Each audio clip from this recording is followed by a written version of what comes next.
Self-improvement doesn't stop on weekends, and Donovan Sharpe's got a lineup that will help you in every area of life. Things kick off on Saturday nights at 8:30 Eastern with Crypto Oasis. Learn the ins and outs of cryptocurrency from two of the most knowledgeable experts in the crypto game, Cultivate Crypto and Dollar Cost Crypt. Then on Sunday evening at 6 Eastern, tune in for Weights and Dates with Donovan Sharpe and fitness expert Myron Gaines. This dynamic duo gives guys the cold hard truth about how to navigate today's dating market and how to build and maintain a physique that keeps the ladies coming. Cap off your weekend with the most watched roundtable discussion in this sector of the web, The Seven. While each panelist gives their own unique perspective on men's issues, they all believe in the fundamental principles of self-improvement, conventional masculinity, and what it takes to become the best version of yourself. This weekend lineup gives you everything you need to improve your finances, enhance your physique, and strengthen your mind. So put down the controller, throw away those Cheetos, and take notes. Your path to a better life is only a weekend away.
Self-improvement doesn't stop on weekends, and Donovan Sharpe's got a lineup that will help you in every area of life.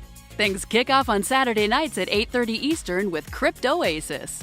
Learn the ins and outs of cryptocurrency from two of the most knowledgeable experts in the crypto game, Cultivate Crypto and Dollar Cost Crypt. Then on Sunday evening at 6 Eastern, tune in for Weights and Dates with Donovan Sharpe and fitness expert Myron Gaines. This dynamic duo gives guys the cold hard truth about how to navigate today's dating market and how to build and maintain a physique that keeps the ladies coming. Cap off your weekend with the most watched roundtable discussion in this sector of the web, The Seven. While each panelist gives their own unique perspective on men's issues, they all believe in the fundamental principles of self-improvement, conventional masculinity, and what it takes to become the best version of yourself. This weekend lineup gives you everything you need to improve your finances, enhance your physique, and strengthen your mind. So put down the controller, throw away those Cheetos, and take notes. Your path to a better life is only a weekend away.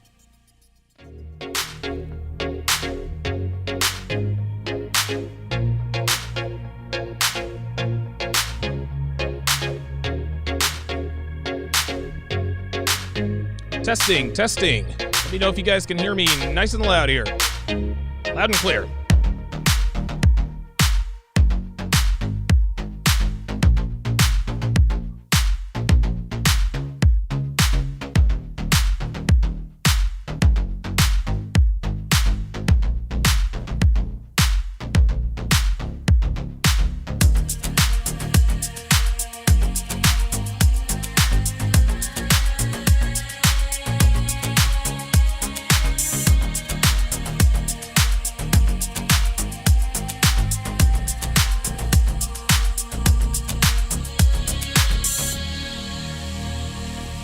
Thanks, James.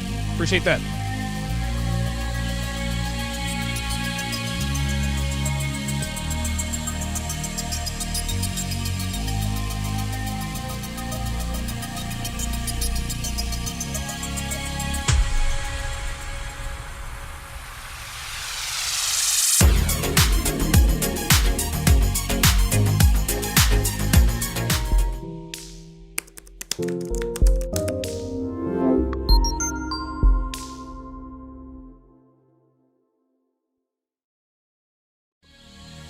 A woman never belongs to you. It's just your turn. You lost your edge, she lost attraction for you. That's how it works. What'd you think she was gonna do? Tell you she cheated? Men cannot afford to get complacent in relationships. Get your fat ass off the couch, start lifting weights and learn game.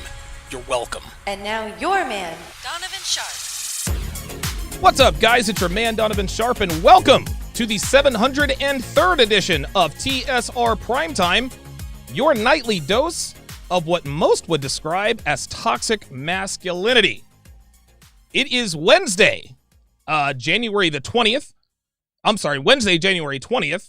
of 2021. We are streaming live to Facebook, YouTube, Twitter, and of course here in crystal clear 4K to Sharpe stream, available to patrons only. So however you're watching, wherever you're watching from, thank you for making the Sharpe Reality Primetime a part of your nightly routine. And I've just realized that my intro went a little bit too low. You guys pretty much saw my draws. Hopefully that doesn't get me kicked off of YouTube. There we go. All right. Showing a little too much TNA there for my for the audience. But hey, you know what? Listen, man. It's been a while since I've been streaming on the regular, but it is good to be back, guys. It is absolutely great to be back. We are going to get into the discussion where delusional black women discuss why they're single and how they are pathetically in denial in just a little bit. We're going to get to your super chats as well. And yes, by the way, Minister Jap is going to be joining me a little bit later to discuss this. But let's do a little bit of housekeeping here before we get started. First of all, for those of you who are patrons, you guys are probably already aware of this. Devin's mother tested positive for COVID-19. She tested positive back on Monday, and We actually found out Monday night while I was on the stream. This is why I had to abruptly exit stage left. Put Devin on a plane down to South Florida, and so now she is down there with her mother and her family. She's not doing terribly. She's not feeling well, but she's not feeling terrible, right? So thoughts and prayers go down to Devin's mother in Florida. Devin's mom is 61, so she's pretty close to being a senior citizen, and obviously the older you are, the more susceptible you are to, the negative aspects of COVID-19. So hopefully, Devin's mother will pull through. I have no doubt I think she's going to be okay. So I'm definitely good with that. Some somber news, a little bit more somber news. I lost my grandmother, who is 98 years old. I actually lost her a couple of Saturdays ago. Actually, she passed away the morning I had MLD in studio. Okay. And so my father is actually in town, and we are going to bury her. My brother, and my two sisters. My other brother can't make it, but we're all joining here to bury Nana Sharpe once and for all. She was 98 years old, and get this, guys, get this. Nana Sharpe had COVID-19. She actually had the coronavirus, and she kicked it in 2 days. This was back in, January? This was back in October, November. She tested positive for COVID-19, I think somewhere in the middle of October, and she kicked it. She kicked it in 2 days. And so, she passed away at the grand old age of 98. No regrets. I mean, dude, 98 years old. She was almost 100 years old. So rest in peace to Nana Sharpe, as me, my father, and my brother and my sisters are going to bury her out at a cemetery in Southwest Philadelphia, where she lived in the house my grandfather built for over 50 years. Holy smokes, man. They don't make them like that anymore. So rest in peace, Nana Sharpe. Donovan loves you. This past weekend, I finally got through an absolutely grueling part of my 2021. 2021 is going to prove to be an extraordinarily big year for everybody. Very, very much looking forward to 2021. I just got done. I just finished the 49 Laws of Sharpe. That's available now on donovansharpe.com/49laws.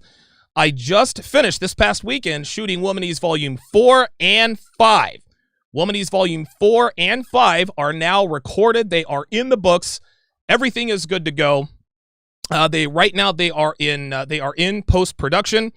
My camera guy, Blake, who also works with Terrence Pop, we figured out how to not use the green screen.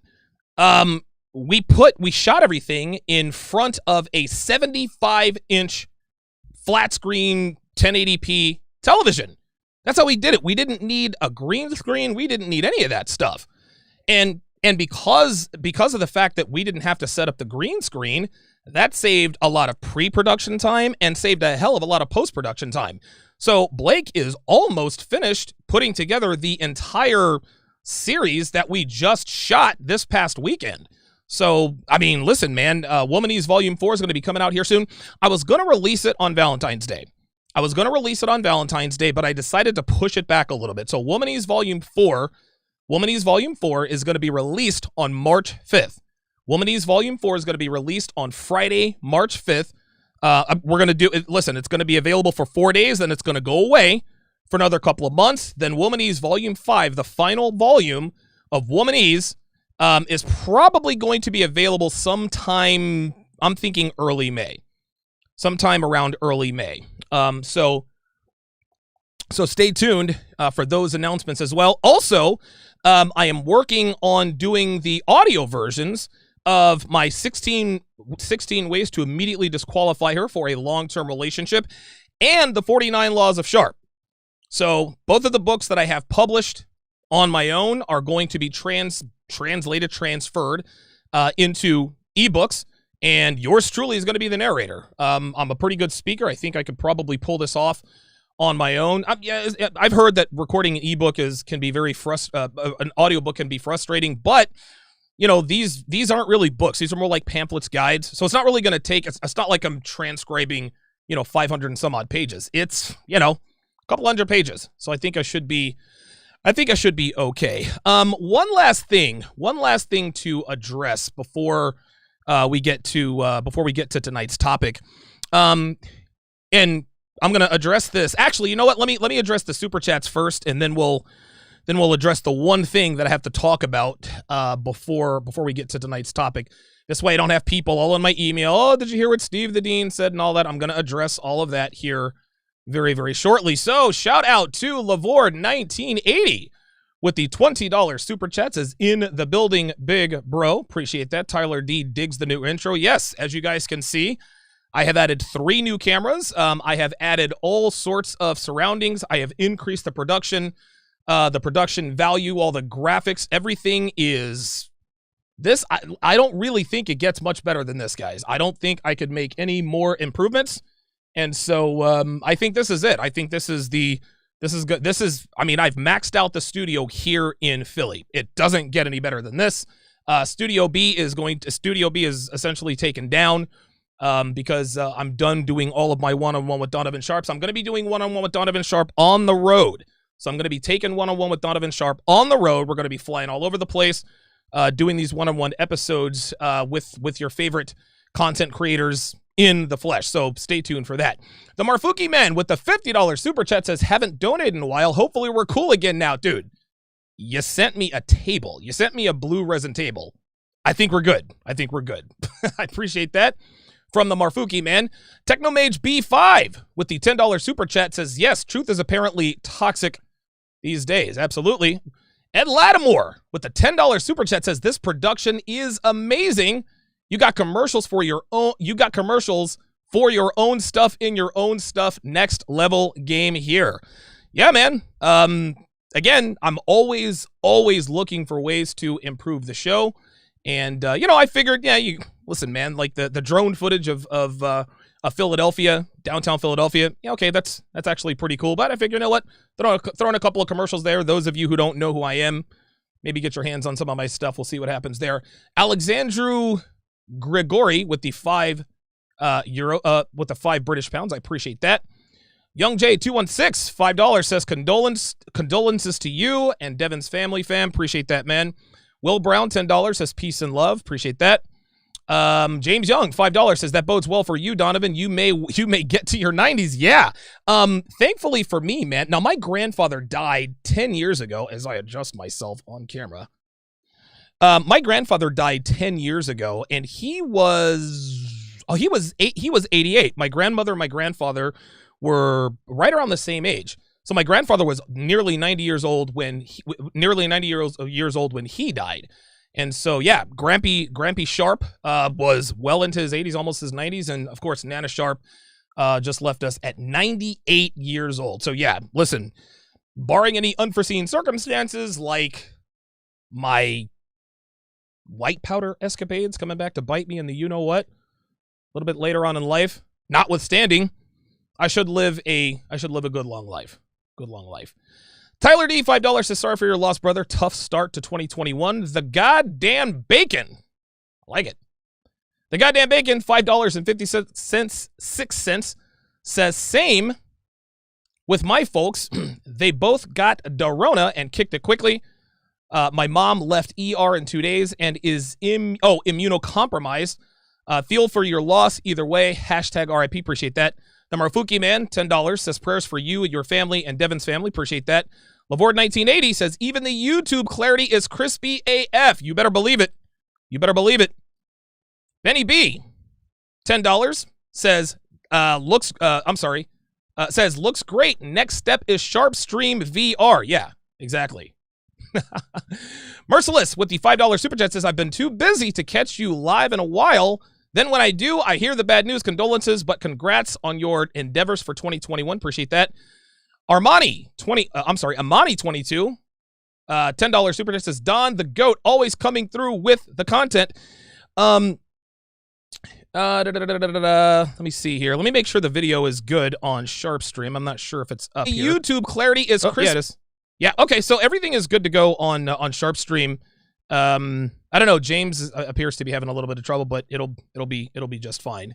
It'll be just fine. So Matthew Connor, $5, his thoughts and prayers. A long and full life is what we should all strive for. Grandma and Grandpa Sharpe won the game of life. Yes, they did. Listen, my grandfather built the house that they lived in for over 50 years. I mean, that's just, oh my God, it's incredible. So my grandfather and my grandmother lived the life that we all, kind of strive to be. Unfortunately, guys, this is the 2020s, not the 1920s. So, having what Grandma and Grandpa Sharpe had back in the day, just not possible these days. I think we all know the reason why. My brother has what appears to be a really, really good relationship. I went down and saw him for Christmas. Devin and I went down and saw him for Christmas. Beautiful family. They have the cutest little kids. He has a boy and a girl. His wife is doting. She's submissive. She is, he has all the makings. So we'll see how that goes. So at any rate, let me go ahead and address something here quickly before guys start sending me emails and text messages. So I was made aware of a video. Myron actually sent it to me. I was made aware of a video. Steve the Dean, I think he had done, and Steve is he's a thoroughbred, dude. He does like these 5 and 6 and 7 hour live streams all by himself. I don't know how he does it. The guy's a machine. And in this particular video, he went off on a rant about the circumstances surrounding his exit from the 7. First off, I'm going to go ahead and let you guys know, I still consider Steve to be a friend, even if the feeling isn't mutual. And if anyone says anything about Steve the Dean, I'm going to fucking ban you. Okay. Regardless of whatever happened between Steve and I, that he's a good dude. He's been nothing but good to me. He and I have known each other for years. He has never, ever done me wrong in any sense of the word. He is as reliable a friend as they come. That's just all there is to it. So listen, if you want to talk trash about Steve the Dean, you're not going to do it here. Okay. I absolutely positively will not tolerate anyone bad-mouthing any guest of mine on my platform. Now, that being said, there were a couple of things that he said, and I think this was probably my fault. I think he probably misunderstood what happened. So those of you who were on that stream that fateful night, Steve and Solo TV 84 kind of got into it, and things were boiling beneath the surface for a couple of weeks. And finally, it all came to a head. Steve and Solo were, going back and forth, and words were said. I had to cut the stream early. A week later, you guys tuned in, and Steve was no longer a part of the 7. Now, Steve, and again, I don't think Steve seems to think, and I can understand why he would think this. So I'm not saying, Steve, you're wrong. No. I understand why he would think this, but Steve thinks, and maybe I should have communicated this to him better, but Steve thinks that Solo TV 84 and Myron pressured me to get rid of him, okay?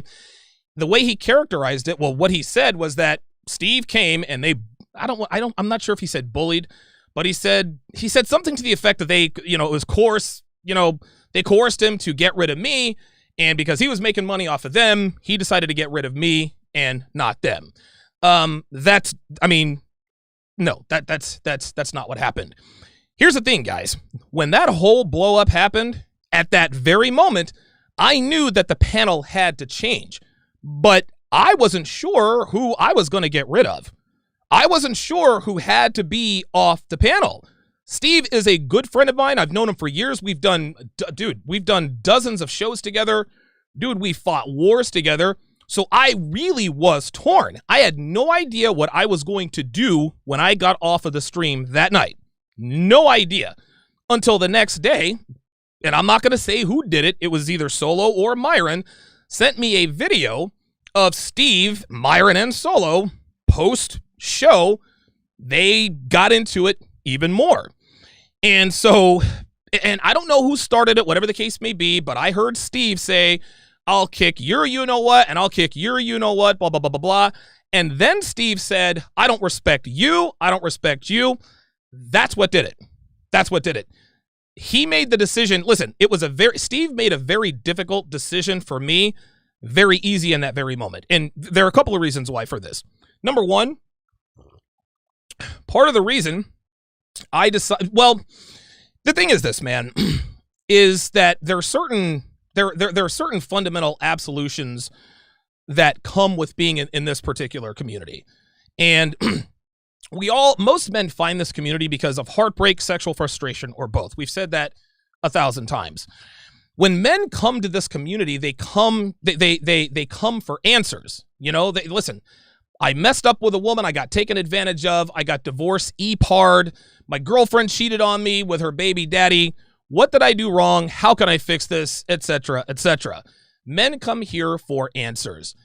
Listen, I don't watch Steve all the time, but it appeared, at least while we were on the 7, that he was only holding the men accountable. In other words, it appeared, I'm not going to say that he did, it just appeared that he was blaming men all the time. He said it several times, if you blah, blah, blah, blah, blah, it's your fault. Now, while I agree with that, while I agree with holding men accountable for their station in life, it would be disingenuous of us not to acknowledge the fact that women are also partially responsible for the travesty that is today's dating market. Okay? Listen, it's been said, it's been done to death. Steve characterized this as complaining about women all the time. And don't get me wrong, man. In the beginning, that's all we do. We complain about women, blah, blah, blah, blah, blah. And there are certain communities, black pillars, who do nothing but complain about women. But this show and what I'm trying to do, it's evolved, right? Every once in a while, we'll do a 7 sign, she's a you-know-what, 16 sign, she's, whatever the case may be. But my show now is mainly focused on what can men do to improve their station in life? What can men do to improve their lives and consequently improve their chances with women? That's what guys come here for. Guys don't come here to get the finger pointed at them all the time, right? Like, listen, in the outside world, guys we're told that we're rapists and we're dumb and we're stupid and we're imbeciles and we're good for nothing. The last thing guys need when they come to this community is one of us pointing the finger at them with no solutions. And again, Steve can listen. If he wants to give me a call, he can give me a call and we can talk it out. It just appeared that Steve was intent on just blaming men for the state of the sexual marketplace. And here's the thing. 50 years ago, he'd be right. But here's the difference, man. Men are, and this is what Steve, and I think Steve understands this, but he's not showing that he understands this. Men are made, women are born. When women are born, they have everything they need to fulfill their biological imperative, okay? All a girl has to do is keep it on the road, like Apollo Creed and Rocky II. The announcer said all Creed has to do is stay awake, and he retains the belt. Creed goes for the knockout. Rocky knocks him out. The rest is history. Well, all a girl has to do is not get fat, not lose her virginity, don't smoke, don't get any crazy piercings or tattoos, and she's got the golden ticket. She's hit the lottery, right? By doing literally nothing, women can be set for life. Men, we don't have it that way, okay? In order for men to be successful in life, we have to learn how to fight. We have to learn how to handle women. We got to learn finances. We have to learn to be self-sufficient. We have to learn all of these things. Steve is right in that if you're not at that stage, it's your fault, but that's 50 years ago. These days, there are no male role models teaching men how to be men. So you can't hold men responsible for not knowing something that they were never taught in the first place. So that was the first. That would not be a reason for me to remove Steve from the panel. It's been like that for a while, but I never saw a reason to. Okay, listen, he's offering a different perspective. Hey, I mean, we don't always have to agree on everything, but listen, he offers a different perspective. What made my decision easy was when he disrespected 2 panelists off the air. He threatened violence, and then he says, I don't respect you or respect you. That made my choice right there, okay? Because I'm going to tell you something else, guys. Let's paint this other scenario. Let's just say, for the sake of argument, that it was only Steve and Solo TV 84 who had gotten into that argument. Guess what? Solo TV 84 would have been gone. Listen, I love Solo TV 84. Dude, me and Solomon, you know, we don't go back as far as Steve and I go, but that's exactly why it would have been him instead of Steve. Okay? Love Solo TV 84, excellent content creator. He is the man responsible for finding all of the models for Womanese volumes now 3, 4, and 5. I will be forever indebted to Solo TV 84 for that. And you can tell him I said that. However, pardon me. However, if it were just Steve and Solo, listen, I would have had the same comfort. Hey, listen, Solo. Listen, I appreciate it, but you know what? This comes down to seniority. I've known Steve longer. That was going to be him, right? But because it was two guys on one, I'm not going to remove two guys because one guy has a problem with two. So for me, it was a business decision, number one, and it was basic mathematics. One guy has a problem with two guys. Those same two guys have a problem with him. That again is part of what made that decision easy. There was one other thing. Oh, Steve said that they bullied me, or whatever word he used, into, in other words, he said, and actually, and you know what? I understand why he said this, because I think when I sent him that text message, I think I told him one of the two guys or two guys said that they don't want to be on the panel with you anymore. That was not entirely true. So I'll certainly take responsibility on that. I said both because I didn't want Steve to know which panelist told me, hey, if Steve is on the show, I'm not going to be on the show. I didn't want him to single that person out, and I'm still not going to let him know who said it. So yes, I told Steve that both of them said it. Only one of them said it. So this was, listen, that one's on me. But the reason I did that is so that he wouldn't go after, you know, either one or the other. And it appears it doesn't really matter at this point because he's going after them both. And so this is why I told him that. But here's the thing. The person who sent me that text message, Donovan, if Steve is on the show, I'm not going to be on the show. Dude, I'm going to tell you what, I felt some type of way about that. You don't talk to me like that. Listen, man, I don't give a fuck. I don't care if you're Solo TV 84 or Myron fucking Gaines. You don't tell me if XYZ person is on the show, I'm not going to be on the show. Well, then, fam, you got to go then. Because Steve going to be on the show. If I want Steve on the show, he's going to be on the goddamn show, right? So it was one of those two guys who did it, and I'm just going to leave it at that. But had it just been Steve and Solo would have gone. If it had been Steve and Myron, Steve would have been gone, man. Steve would have been gone. So, and this doesn't mean it's a pecking order. To me, it was who brought the most value to the show. Then it was 2-on-1. So at the end of the, and then I don't know why Steve said this, but he talked about the fact that Myron is, you know, he's calling him fake and he's kissing people's ass to get him on the show. No. No, what Steve characterized as kissing somebody's ass to get them on the show to get followers, that's called networking, okay? Every content creator does this. If you have 50,000 subscribers and you happen to be friends with someone who knows someone who has more subscribers, you reach out, hey, man, I'd love to have you on the show. Let me be of service to you. That's what Steve characterized as kissing ass in exchange for a little bit of exposure. Myron Gaines gave me 6 months of free, you know, personal training advice and all that. So I put him on my show, right? And listen, I didn't put Myron Gaines on. Myron would have been discovered with or without me. Like, it's obvious, dude, it's obvious that kid he is supremely gifted. He is very good at what he does. So I'm not going to sit here and take credit for Myron's ascent. Myron would have been just fine without me. And so yeah, listen, that's what I wanted to say about that. Listen, man, Steve the Dean is a solid guy. He's a fiery guy. He just doesn't work well with others. Does that make him a bad guy? No, doesn't make him a bad guy. It's just that sometimes he just doesn't work well with others, man. And at the end of the day, it was a calculated decision on my part. It had nothing to do with, I can tell you this, it had nothing to do with money. Whether I had Steve or Myron and Solo on the show, things would have stayed the same financially, at least as far as I know. I don't know. But the reason I made that decision is because he directly threatened and told them that he did not respect them. And I can't have a panelist who does not respect the other panelists. We can have disagreements, but when there's no respect for other panelists, then the person who doesn't have respect for the other panelists, they can't be on that panel anymore. While I'm in this truth-telling mood here, listen, man, listen, you guys know about the long-standing feud with myself and O'Shea. As far as I'm concerned, that's over. That's over. I'm not taking any more shots at O'Shea. Listen, O'Shea's a solid guy. You know, he makes great content. Listen, we're not going to be on each other's Christmas card list, that's for sure.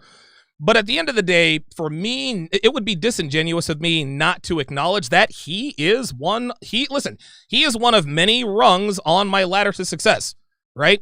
I'd have got here with or without him, but being on his show certainly didn't hurt. In a lot of ways it did help. So, and I mean, listen, O'Shea has had nothing but glowing remarks to say about me. And listen, if he's going to be the bigger man, then I'm going to be the bigger man too. Sometimes I can be a little bit emotionally immature, as I have been known to be in the past, as I adjust my camera here on the fly.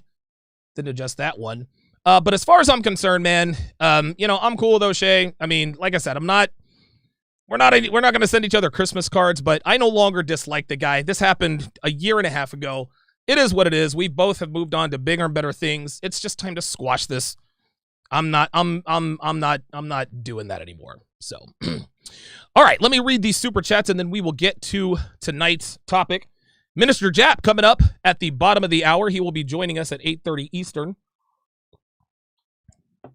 7:30 Central. See what we got here. All right. Trey Wright, $3 says, thanks for the videos. Appreciate that. James Young, $10 says, before I forget, I saw my granddaughter this past weekend. I found out my daughter will be having a boy. She's due in April. My bad for being off topic. No, James actually sent this to me, but I was a little bit hesitant. I didn't want to announce it because it was like personal information. So yeah, listen, congratulations to James Young, gonna be a new grandfather. Crispin Johnson, $2 says, business is business, friendship is friendship. Yes, this was strictly a business decision. That's all there was to it. The goddamn bacon, $2.23 says, misunderstandings and shots fired. FT winning no. I don't know what that means, but I appreciate that.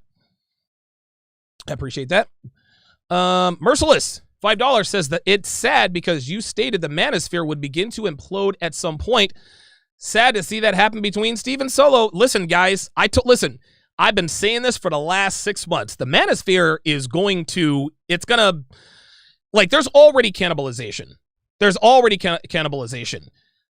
Womanists don't have to talk about us anymore, okay? They just don't. More guys in the, and I'm calling everybody out. Anthony Johnson, all he does lately is talk shit about Rollo Tomasi. It's ridiculous, right? Anthony, love you to death. You're a smart guy, but dude, enough is enough, man. Okay, Rollo wronged you, whatever you think happened. Dude, enough. You're not Donald fucking Trump. You know what I mean? So at some point, you got to act like a professional, Anthony has a great brand. He's got a great product, but to me, he's fucking it up with all of this, and listen, I'm as guilty as anybody. But the lengths that he has gone to humiliate Rollo, it's gotten sophomoric, and it's almost starting to make him look like a joke, And Anthony's smarter than that. He's a lot better than that. Stop that shit, man. Listen, what's his name? MGTOW Dictionary. What can I say that hasn't already been said? He's obviously one of the ringleaders. Southern Israelite is not around anymore. He's making videos about me on MGTOW.tv because he lost his channel. So we got all these guys talking shit about one another. Even MLD. I had to talk to him about that because he made a hit video on Joker. I'm like, dude, what are you doing, man? Same team, guys. Same fucking team. At some point, man. And again, dude, I had the whole O'Shea and Obsidian thing. I'm not going to sit here and act like I wasn't a part of it. But enough's enough. This is called the Manosphere. And everybody seems intent. We want to vanquish feminism and we want to make women great again. How are we going to do that talking shit about the Godfather all the goddamn time? Like, at some point, you can only tell so many fucking fraud father jokes. Like, for serious, man. Like, again, listen, man, coming correct and coming clean. I've made some bad decisions in life. I've been emotionally immature. Dude, I'm fucking 43. It's time for me to be over with the O'Shea Obsidian. Listen, O'Shea Obsidian, I got no problem with you anymore. You guys make good content. You guys are smart guys. Enough is enough. Like, the Manosphere is going to implode because more men talk shit about men in the Manosphere than women do. That's the problem. This is why this men's community is stagnated, because all we do is go after each other now. It's absolutely ridiculous. It's got to stop. It really does have to stop. Dude, I mean, I could call out some other guys. I'm not trying to do all that, but dude, it's just getting to the point where I don't even know if we're on the same team anymore. I really don't. And it's getting old. So that's my piece on that. Merciless with the $5 super chat. Make a Wish, $10. I appreciate that. Red Pill Mike with the $100 super chat says the Manosphere will self-destruct as long as there continues to be infighting. I'm glad you are being an advocate against it. I've seen guys call into CGA's show and try to slam Kevin Samuels, and it makes my blood boil. Sometimes the supporters can be a major problem. Exactly. Why are we calling? I don't know, man. Is it and honestly, like, is it something I'm missing? I will never understand why men tune in to a men's community channel to call in and talk trash about somebody else in the men's community. And again, I understand there are some minor fundamental disagreements, but at the end of the day, I thought we were all on the same side. Like, that's what I thought. I mean, listen, somebody send me the memo. Maybe I missed something. But it just appears that dude, Richard Cooper and Coach Greg Adams going back and forth. Like, what's that about? Like, what are we doing? Like, everybody has a mortal enemy. I'm not going to say who it was. I asked somebody, I reached out to somebody, hey, would you like to make an appearance on the 7? We're going to talk about X, Y, and Z. You know what this dude said to me? Well, it depends on who you have on the panel. Well, apparently one of my panelists is on the no list. I'm like, dude, you got to be kidding me with this. I'm going to reach out to Alpha Male Strategies to see if he wants to be a guest on the 7. So now I'm going to have to talk to Lucario. Hey, Lucario, are you cool with being on the same panel as AMS? Guys, this has to stop. Like, this has to stop. It's just, I mean, oh yeah, this is why womanism is womanism's never going to fall apart because they've got outside forces, but like, these men's community, the Manosphere is dude, it's going to be non-existent. I'm telling you, inside of 2 years, it's going to be non-existent. It's the same thing that happened to the Black Manosphere. There is no Black Manosphere anymore, guys. I don't know if you've noticed, but it's gone. It's devoured itself because all they did was nigga shit. That was it. So now it's no more. There is no Black Manosphere anymore. The White Manosphere is headed down that same path. You can be rest assured. I saw it happen on the black side. The same things are happening here.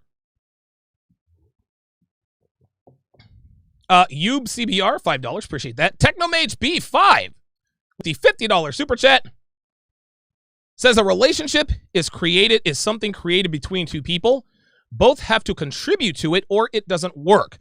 Men can make all the right choices and still lose because she's just not there. Pardon me. That's not a failing in men. That's just life. Next her when needed. Real talk. Crispin Johnson, $2, says, stay about your business. Logic only, like Spock. Appreciate that. Octavius Mewborn, $5, says, these hoes, Lion, Don damage. Tricky Trini wants to know the conference is still on, right? Yeah, the conference is still on. Yeah. I'm not inviting anybody who has a problem with anybody coming. Well, if XYZ person is going to be, okay, fine, then I'm going to rescind your fucking offer. I'm not playing those games. I'm not doing that. Not fucking doing that, man. I'm just sick and tired of having to, okay, it's like I got a chart, like, okay, I can't have this guy on because this guy is a No, I'm not doing it. Fuck it. I don't care. I don't care. I just don't care. It was funny. I was actually trying to get like a small group of people to come to the conference, and their ringleader got on a Zoom meeting with me, and he didn't think I was serious. And it was very like, it was pretty insulting. So when I show that son of a bitch what's really up, then he'll know exactly. It's going to be like an up yours type of deal. Like, it's just I don't understand why it. Dude, there was one guy who tried to get me kicked off the Red Man group early on. I'm like, what are we doing, man? What are we doing? Bramblebush says, it's the competitive nature of men. It's natural. No, it's fucking not. That is not the competitive nature of men.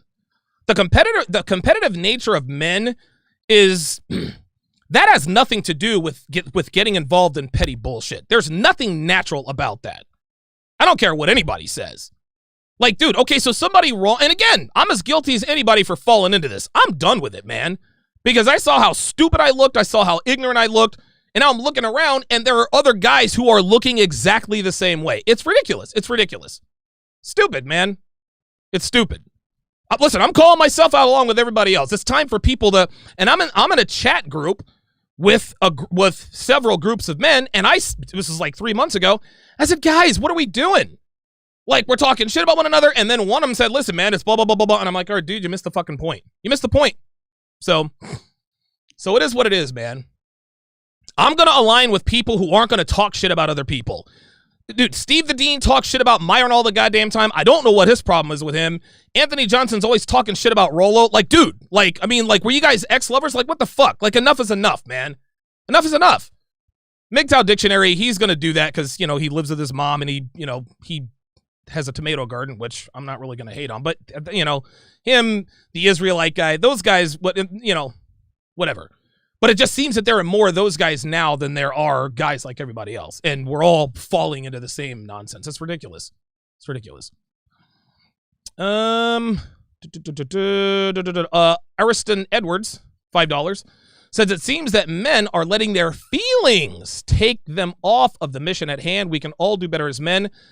Thank you for speaking up about this. Yeah, listen, I was essentially raised by a single mom, and this is why I can sometimes be quick to emotion.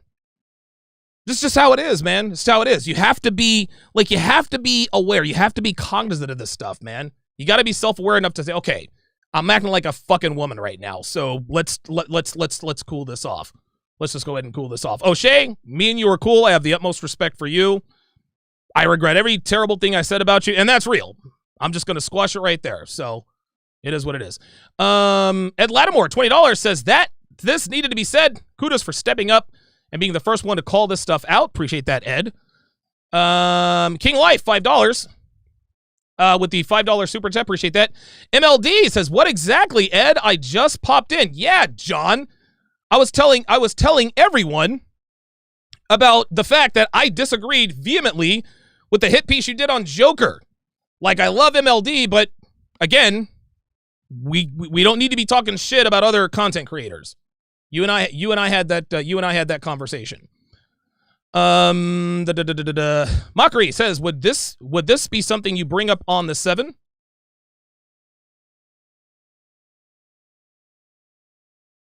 Oh, that's the trash guy. Okay. I've got the Ring doorbell, and it gives me like the when somebody's near the door. All right, cool. Mockery, I bring this up every now and again. on the 7. But no, this is it. I'm putting the whole Steve thing to rest. So if you guys are, I'm not doing this. That's it. I said what I had to say, and that was that. We just need to be. John says, "R.I.P. me." No, you're good. You're good. We're all guilty. Listen, myself included. We are all guilty of this. I'm not getting involved anymore. I do not care. Oh boy. All right. Okay. All right. So let us get to tonight's topic. So Minister Jap is going to be in here in about a half an hour or so. And what we are going to talk about today is a discussion, and it's probably, I don't know, it's like a dozen or so people of black men and black women talking about why black women are single. And I'm going to tell you what, man, to say that there is delusion and denial is an understatement. So let me adjust the size of this so that it actually matches this. Something I forgot to do. Hang on. I've got 6 screens, so it's hard to, there we go. There we go. All right, let me make sure this fits so this looks okay. Got it. All right. Sorry about that. So Minister Jap coming up at the bottom of the hour. Looking forward to that. So without further ado, let us talk about and break this down. Here we go. All right. So before we get too much into it, I want to first start to talk about the statistics that come out saying that. Okay. So just let me know if you guys can hear it okay. I got the volume at 100%. And you guys know I'm not the best sound guy. So just let me know if it's okay. 70% of black women are single. Is that get... Okay, so I'm going to start this over again. And guys, come on, let's not be thirsty. I don't want, well, Ashley can get it. Listen, if you would bang her, keep that to yourself. Come on, guys. Too much into it. I want to first start to talk about the statistics that come out saying that 70% of black women are single.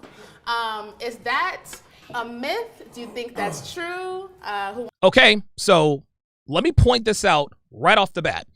So thank you, Definite G.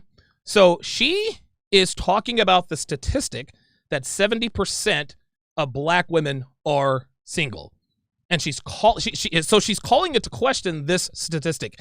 Is it true? Is it a myth? Blah, blah, blah, blah, blah. Now, later on, they say, well, no, it's 70% of black women are unmarried. But even still, even if they completely understood that statistic, they're calling that statistic into question. So just remember that. Put a pin in that. Put a pin in that. And we'll talk about this a little bit later. Wants to start? I think it's unbelievably high. Okay. But do you see that in your everyday life, that that's the case? Every time I try to holler at a girl, Oh, black women are just all swept up. And here comes Mr. Simple. Hell, I think it's true. Every time I try to holler at a girl, you want to know, every time you try to holler at a girl, you ain't got no game. Look at this dude. Watch. Every time I try to holler at a girl, he's going to let you know right here why girls always tell me single. Watch. Okay. But do you see that in your everyday life, that that's Watch. the case? every time I try to holler at a girl, Yeah. Every time I try to holler at a girl, she tells me she has a boyfriend. Yeah, you know what that's called, my friend? That's called a shit test, right? You come at her all goofy like Captain Simp. She's like, not really feeling this guy. Yeah, you know what? Got a boyfriend. That's why this guy thinks this is why this guy thinks that the 70% of black women are single or unmarried. That's why he thinks that's a myth. Because every black girl, every woman he approaches gives him the bullshit line, I have a boyfriend, and he actually believes it. that must be extremely Yeah, no game. And bruh, like, you got to step up that Beijing game. Like, dude, like, fam, listen, if you're gonna color your beard, look at this. Every time I try to holler at a girl, not trying to be funny, right? But fam, you got to be a little bit less obvious with this, bruh. Like, 25% of the blackness on his chin, not his. Like, bruh, you got to go easy on the Beijing. Like, come on, bruh. Come on. Bruh, you're better than that. It must be extremely high. I don't think I believe that's pretty true and accurate. Most black women I've encountered seem to be very single. See? Oh. So now this guy, Abi, says, I found out to be very true. Most black women I encounter appear to be very single. Okay. From my life, it seems inaccurate. It seems inaccurate and like disproportionately high for. Here we are. It seems inaccurate or disproportionately high. Okay. It might seem inaccurate or disproportionately high, but that doesn't negate the truth. So already a black woman hears something disparaging about herself. Well, it seems disproportionately high. It can't be true. And then, of course, the ringleader, Ashley, is like, well, even though it's a statistic, is it a real statistic? Is it a myth? For my experience. James Young, $2, says that beard looks like it has shoe polish. Right. Like, dude. Like, listen, I've been blessed with a full beard dude, like, yeah, I mean, listen, man, do the goatee. Like, come on, bro. Experience. Okay. And, you know, friendship, family, you know, a black woman, they're not single. Okay, Balar. You said 70%. Wait a minute, hold up. See, now here she goes.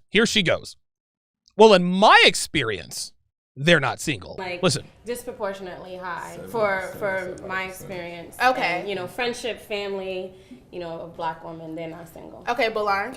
okay, see, right? She's lying. Listen, and this is indicative of all races of women. Every time there's a statistic, their only argument is, well, I know someone who is XYZ, or none of the women I know are single, or every woman I know is married or has a boyfriend. They never have any real argument other than, well, someone I know goes against what this statistic says. So we already have two, like, conflicting arguments. We got Ashley here, who says, well, that statistic doesn't sound like it's true. It might be a myth. But then we got somebody else who says, well, in my experiences, the statistic is true. Ay, ay, ay. You said 70%. I think it's unmarried. Okay. Unmarried. Oh, you know, that's funny. So 70% single. Ooh, they don't like that. But then the girl says, no, I think it's unmarried. She's like, get a little bit too close to the truth. That's different. Wait. Jacques says this something the times. What do you mean? Unmarried, like 70% It is unmarried. Like, Yeah, across of the course board. they're gonna be 70%. Anybody get married? I mean, okay, so maybe I should have done my research. Maybe I should have done my research. See, there's the problem right there. She's out here talking about statistics she knows nothing about, right? And again, that might seem minor. Okay, Donovan, give her a break. She misspoke. She did this, whatever the case may be. But you got to have your facts straight. Ay, ay, ay. Yes, and unmarried is absolutely worse. Yeah, maybe you should have.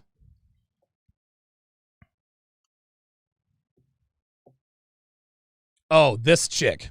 So, this chick who looks like she hasn't washed her hair in about a year and a half. This is Miss Statistics. For whatever reason, they defer to this woman's authority. This is unbelievable. Listen to this.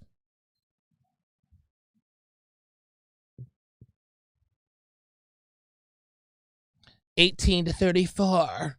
So 70% of black women between the ages of 18 and 34 are unmarried. And that's a good thing, Sakina. It's a good thing that only 3 out of 10, only 30% of women. Oh, wait a minute. Oh, crap. How did the sound go out? Ah, damn it. Hang on, guys. Oh, that sucks. Hang on, guys. How the hell did that happen? Hang on. Hold on, guys. What? How did this happen? All right, hang on, guys. Hang on. I'm going to try and rescue this. Oh, man, this was so good, dude. All right, hold up. Yeah, like this should be. Oh, man, don't tell me the sound went out.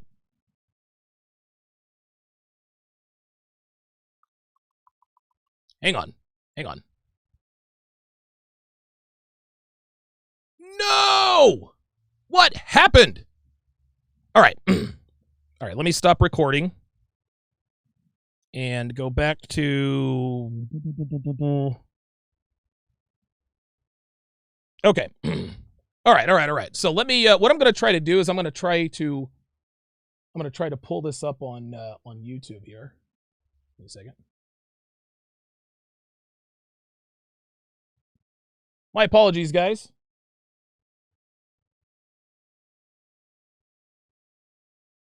Ah, crap. I don't know why the sound just all of a sudden went out.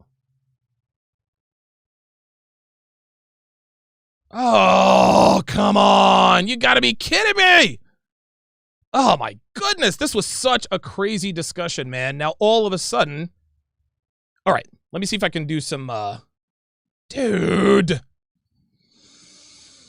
I love Apple products. I really do, man. But I gotta tell you, man, the sound issue, dude, like these constant sound issues are really making me sort of question whether or not I made the right decision. Because, hang on, I might have a workaround. Hang on a second, guys. I might have a workaround. Hold up. Hang on a second. Hold up.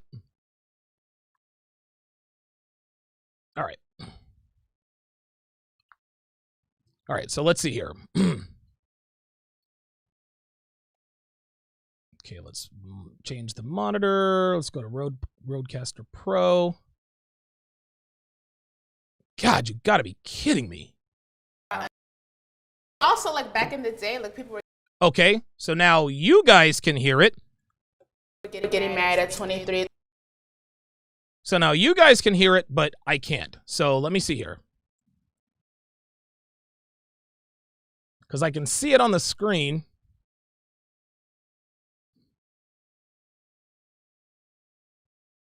Give me a second.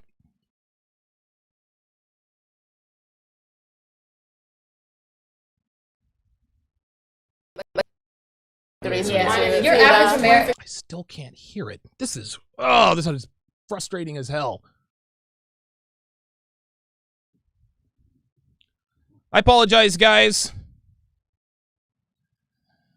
I put in copious amounts of preparation for these shows, and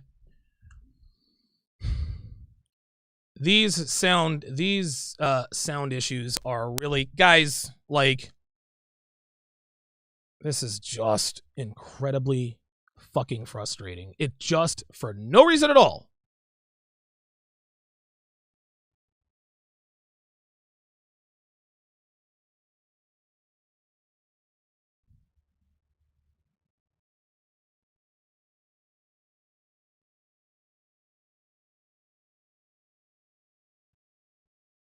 All right. Your average American nowadays gets married at 20. Your average.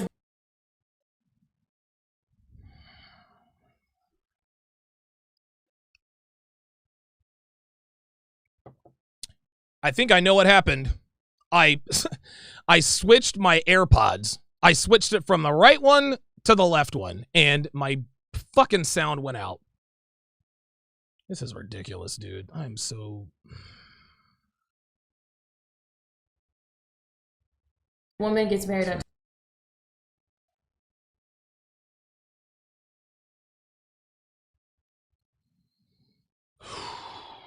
Woman, you know, I don't really want to give you a chance. You know what I mean? See, you guys can hear it, but now I can't.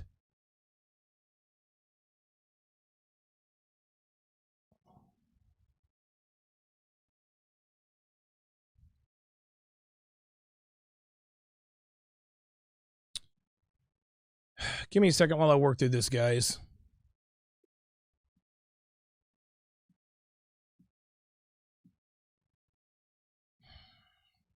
This is bullshit, man. 26 or 27. Okay. See, you guys can hear it, but I can't. And that absolutely makes no sense.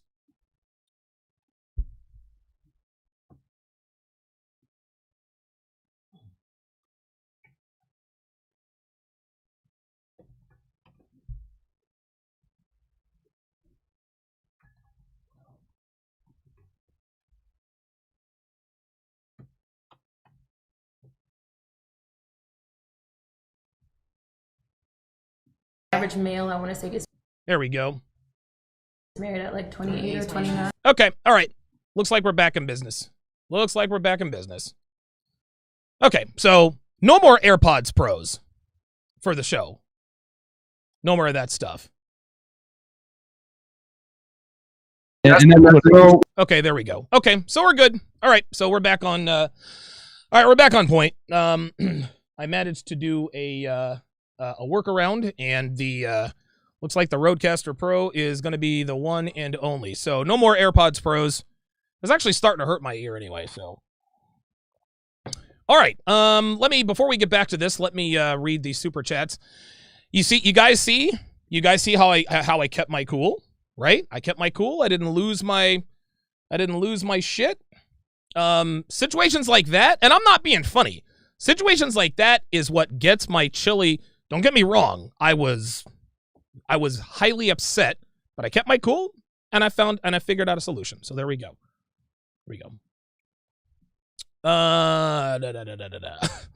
David Nino Brown says these forums always make me cringe. Beards and thoughts. Yeah, right. James Young, $5 says she's not only lying, she's bringing other non-romantic people to try to make the statistic false. Right. Chris Van Erich, $100 says women use stats as a defense mechanism. Great show, Donnie. Appreciate that. Technomage B5 says you can't fix a problem. You refuse to even look at. Okay, if it feels uncomfortable. Okay, it feels uncomfortable to look at. Isn't it more uncomfortable to live it? Like, Technomage B5, you're being too logical, man. Stop it. You're being logical. That doesn't work in these parts. Lavore 1980, $10 says, like Kevin Samuels says, life and relationships are reflective. You are what you reflect, and if you reflect beta, she will tell you she has a man while telling Tyrone she's available for him. Real talk. This is my Apple Watch telling me to breathe. Okay. Octavius M says, Sherman shepherds don't understand simple statistical data and are unaware of their own delusion. I have no idea what that means. I'm not calling black women German shepherds on my show, guys. That's for Minister Jap. The goddamn bacon, $3 says, and you wonder why I hardwire everything for my show. Don't know what that means, but... Oh, hardwire. Yeah, listen. Lesson learned, man. Lesson learned. So I'm just going to do Rodecaster Pro from here on out. Okay, so let us get back to this. It's actually kind of cool that I was able to fix this without killing the stream. Okay, let's continue. Minister Jap in 18 minutes. Here we go. Okay, so knowing that, do you feel like there's like a stigma as a black woman when you're like single, or just because of all these studies that come out, all these videos, all these questions about? I think because the focus is more so on black women and we're not looking at it as a whole. Like, it's like unfairly singling out black women. I mean, Oh, here's the simp. It's unfairly singling out black women. This is not unfairly singling out anything. Black women are the least preferred. They are at the bottom. Black women are at the bottom of the sexual totem pole, right? Now, that wouldn't be a problem except for the fact that black women treat black men like garbage. Like, black women don't seem to understand that we are their only option. Like, that's it. Like, most guys don't prefer black women. That's just how it is. And then when you're shunning your own race of people, or you get, you get mad because they go after Becky's, I mean, is there any wonder why? And of course, look at this guy's body language. His head is forward. He doesn't have any, come on. I have tons of male friends. Oh, here we go. I have tons of male friends. Here we go. I know somebody I know, my friends, blah, blah, blah. Maybe 2 that are in relationships. Okay. See that? I have tons of male friends who are in relationships with black women. Right. So this guy, again, see, you can't use, how can I put this? You can't use anecdotes to prove a point, but you can use anecdotes from everybody. A lot of guys, a lot of women like to say, well, some women, but not all. Okay. I mean, I guess I kind of agree. No, it's actually most women. It's actually most women. People tell us all the time, listen, man, who hurt you, this and that and the other. You guys are making up stories. Listen, man, men didn't decide out of the blue one day to just wake up and make up all the same stories about women. We didn't just all get on the fun, hey, you want to know something? We're going to start lying about what women do in relationships. Just for no reason. We're just so bored. Listen, let's just start this red pill movement and just base this on a bunch of lies. No. Dude, there are millions of men who all have the same stories. Well, maybe it's the kind of women that you're dating. Maybe it's the region. Maybe it's the race. No. Men of all different races, ages, walks of life are having the same experiences with women. All of us. That's the only statistic you need. A lot of people like to say, well, where's the data? What's the data say? You don't need the data. Take a look around you, and that might seem a little ignorant, but these people on the screen, they know what's up. They know that 70%, I don't know what the exact number is. They know most black women are single. They know most black women are unmarried. Yet they're trying to sit here and convince us that most black women are married. It's ridiculous. And this is why most black women will continue to be unmarried, because they can't admit that most are unmarried. You think it's black men too? I think it's everybody. Oh, I think it's black men too. Listen, man. Most black men are unmarried. But there's no stigma. There's no stigma attached to black men that aren't married. Oh, no. And this transcends race. Men who aren't married, we're okay. Women who aren't married, that gives you guys the scarlet letter. You want to know why? Because men, we're the gatekeepers of relationships. Women are the gatekeepers of sex. Women can have all the sex they want. It's the relationships they want.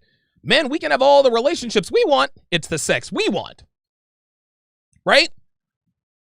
So for them to say, well, it's the same with black men too. Yeah, probably is the same with black men. There's just one problem.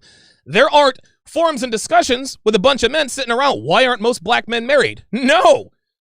They're guys like us talking about, damn, I'm glad we're not married. Like, get the hell out of here with men do it too. No, don't even try that. Get out of here. Get out of here. You know what I'm saying? I think everybody's. Well, I think the reason they focus on women is because, a man can be 70 and, have kids and get married. Well, there you go. Well, that's it. You know what I mean? Okay. But with women, we have a certain time frame. So it's like, why are you single? Get married. You know what I mean? You see, she literally just proved the point right there. This is why. Men, we can reproduce until we kick the bucket. Yeah, but your sperm quality goes down. Yeah, when we're 70.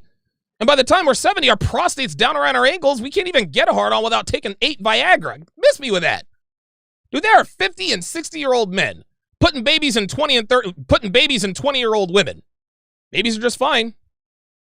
Minister Jap here in 15 minutes. I'm going to have him on here in a few minutes. But that's the reality. This is why women are shamed for not being married, because they have a finite time to have and rear children. Men, we have all the time in the world. That's why there's no stigma attached to men who aren't married. At the end of the day, I believe that also exists within a sexist mind state. It assumes that all women are all of these guys effeminate. Well, are these? I mean, come on. There's not one masculine dude on this panel. And want to have children. Right? Okay. And then all men don't want to get married. Yeah. Go ahead. You see how he keeps looking at her? He is deferring to her authority. Those women do not respect him. Don't exist in a vacuum. But true. At the same time, there's variables. You have to always have that in your mind. Yeah, that's true. I read that one. I'm sorry, Sirin. Just let Sakina go. I was gonna say that I think that the focus of women, between ages 18 to 34 is also very different. Like, you don't finish your degree, and there you have it. The focus is different. We don't finish our degree. Kevin Samuels always says that I got a PhD. Listen, the focus of women is not different. It's misguided. Like, there's a reason why young women give birth to healthier children, because that's when you're supposed to have them. You're not supposed to spend your sport fucking your way through your 20s and then giving your ravaged, pruned up eggs and your used up uterus to some hapless beta male. No, it doesn't work that way. And the men you actually want to get pregnant by, guess what? They're dating chicks half your age. So you're, 20, 22, and then if you go on to grad school, now you're 24, you're 26, and you're a working professional. So I think the focus of millennials, especially black millennials, is very different. No, the focus of black millennials is very wrong. You're dedicating your lives to education. And if you want to do that, hey, listen. If you want to go and get your degree and PhD, listen, I got no problem with that. But understand that it comes at a price. You don't get to go and get the degree and all of the money and success that comes with that and then still get the high-value man at the end. It does not work that way, no matter how much you... Listen, and women are like, well, it's not fair. I went and I got my education and my degree. High-value men don't want me. Listen, there's a cost for everything. If a woman wants to become a young mother, there's a cost for that. Guess what? You don't get to go out and have fun with a bunch of guys, right? That's a sacrifice that they're going to have to make. Now, a lot of women get married young and they end up not sacrificing their slutty proclivities, and that's obviously a topic for a different day and time. But at the end of the day, nothing comes for free. If a guy wants to be a successful CEO,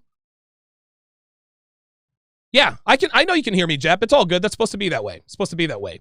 If a man wants to be a CEO and make a lot of money, become wealthy, guess what? Guess what? Your kids are probably going to hate you because they don't know you. Your wife is probably going to have an affair, and you're probably going to die young. That's the cost of your success. That's the cost of success, man. Like, that's how this goes. Women want it both ways. They want to go and get the degree, and then they want to go and get the high-value man and have a family. It's either one or the other, ladies. You cannot serve two gods. You can't. You can't. Listen, Tyler Perry told you can. Oprah Winfrey told you can. Derek Jackson told you can. Steve Harvey told you can. You guys are finding out the hard way. That's not the case. We're traveling. We're working in corporate environments. We're entrepreneurs, you know. So I think. Up. See that? You see that? We're working. We're entrepreneurs. We're turning up. It's all fun and games. That's exactly why y'all are single. That's exactly why they're single. Listen, we're this and we're that, but then they're sitting, why are we single? That's why. That is exactly why you are single. Okay, Jab, hang on a second. All right, Jab, can you hear me? Oh, wait a minute. Hold on. Can you hear me?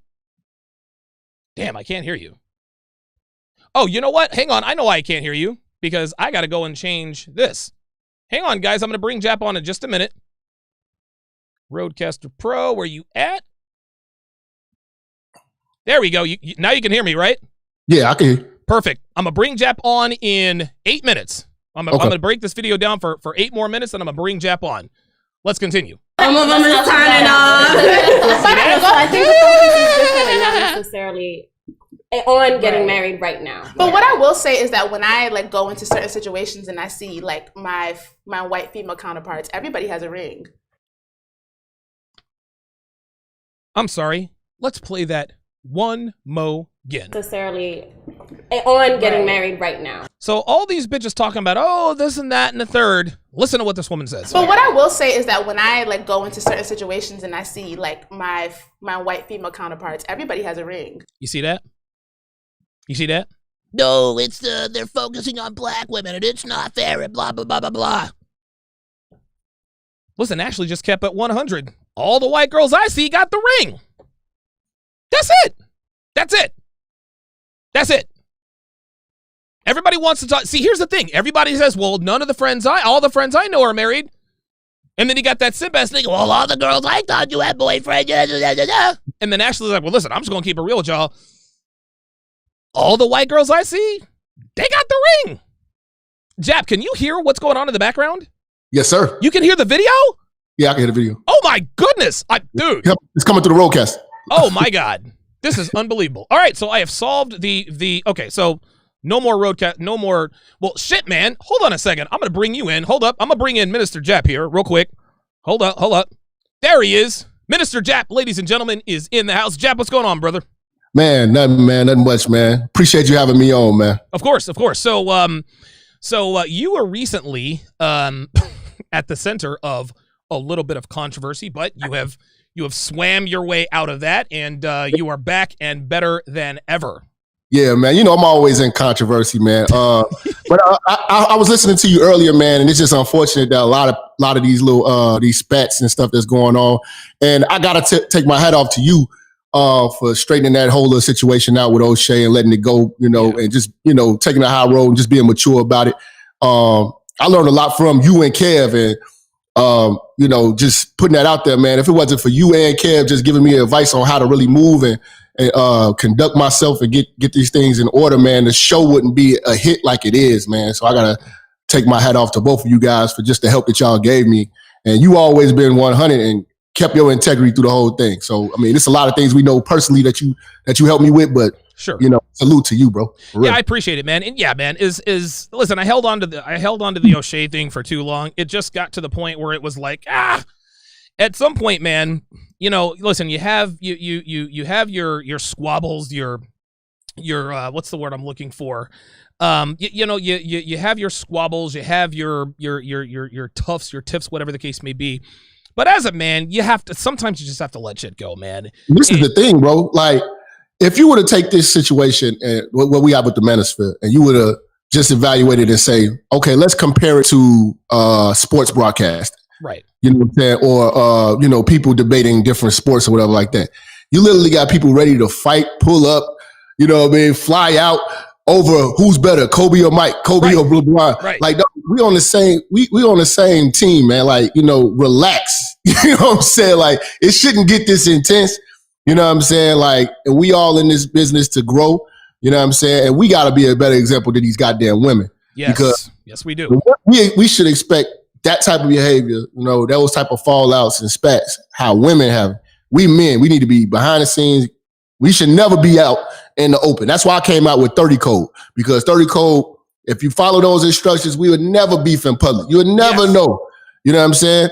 We got to conduct ourselves as men first. Right. And never just put our business out there like that, because again, we become just like these women, and these women, their business model is horrible. Right now, the Black Manosphere is winning, but it's going to destroy itself. Yep. You know what I'm saying? Yep. Just like you saying. So, and listen, man, check this out. There are going to be genuine fights. There are going to be people who just can't work with each other. The mistakes that we have made is that we put it out there. Like, if we have a problem with somebody, niggas don't just pick up the phone and talk to somebody. Nope, they want to put people's business out on the street. Kevin Samuels, I forget who he was talking to. I don't want to bring up the name, but Kevin, like, he was on with some content creator who was talking shit about me, and Kevin asked that guy, well, listen, have you picked up the phone and called Donovan? Well, no, I haven't, because, well, then what are we doing? Yeah, we got to be men. Men comes down to, are able to approach men and hash it out. You know what I'm saying? We don't do that shit in public like that, and we definitely don't get messy. We don't do the T thing. Yes. We gotta really, root ourselves in a code. We gotta have a code. We gotta be on code. Yes. You know what I'm saying? And again, these females, they looking for us to just destroy this shit. Real talk. If you look at male content versus female content, it's just bitches with camera phones and opinions.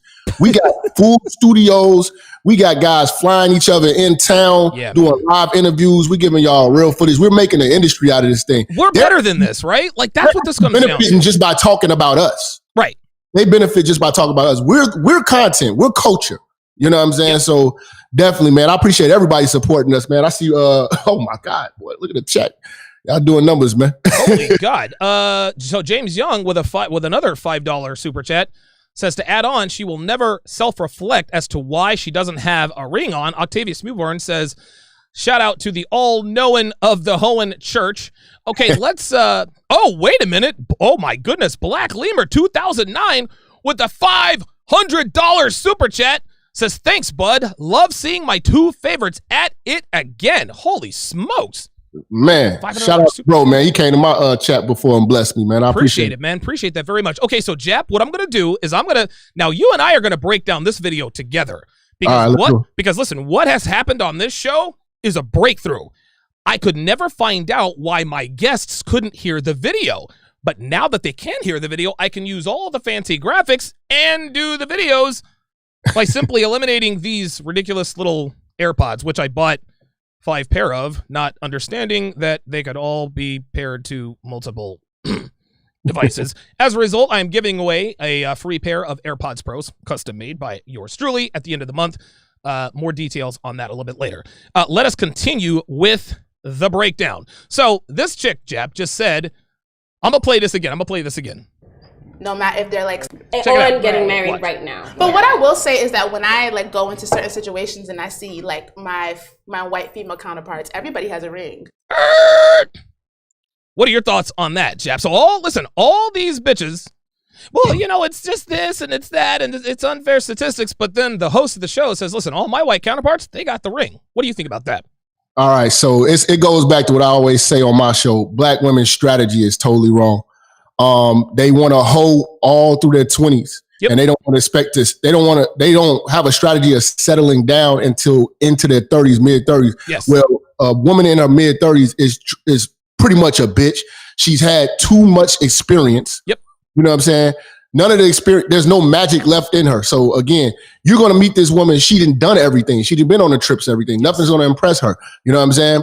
And she's bitter because she's been through a whole lot. She's been through 30 years of bullshit. Right. So the white woman, the other race, just other races of women, period, that root themselves in femininity, they have a goal. Their goal is to not be in the streets. Right. They did their hoeing in college. Right. You know what I'm saying? Right, so when they get out of college, they're really looking to be married. They're usually married by 26, 27, having kids around that time, you know what I'm saying, getting their snapback by that 30. Right. Right. You got a bunch of lazy chicks who, and first of all, the advice that they get is from aunties who are single moms. Yep. Sisters who are single moms. Mothers who are single moms, grandmothers who are single moms. There you go. So you're going to be the only one that you think is going to break the cycle, and all your advice comes from people who are in the same cycle, and your strategy is to do this later in life. Well, later in life, you're less valuable. Yes. You know what I mean? You're less feminine. You're more into your job. You might raise up in the corporate ladder. The more she gets into education, the more she buries herself into the job, the more masculine she gets. So that's the less feminine that you're going to get as a man, the more problems you're going to get as a man. It doesn't matter how she looks. She can look amazing. It's her mindset. It's the energy. Yep. It's coming home to an authoritative figure. And the more money she makes, the more education she has, the more she works, the more masculine she gets. Get this, Jep. Check this out.